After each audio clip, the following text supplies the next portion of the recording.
জানলে চলুন জেনে নেই কোরআন ও হাদিসের আলোকে এই রহস্যময় বাস্তবতা। সূরা বাকারা আয়াত 155।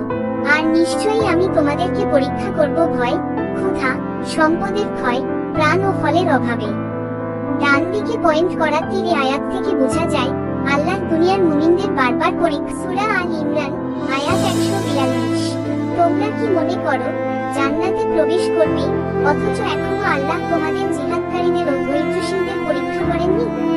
ডান দিকে পয়েন্ট করা তীর বোঝা যায় জান্নাতের রাস্তা কণ্টকময়।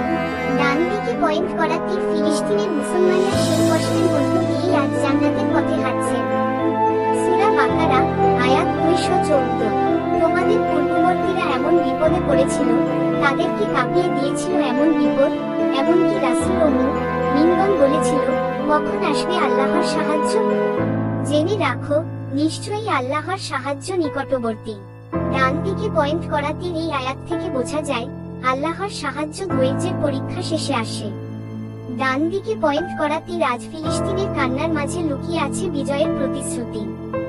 হাদিস: যে ব্যক্তি জুলুম দেখেও চুপ থাকে সে জালিমের সাথী।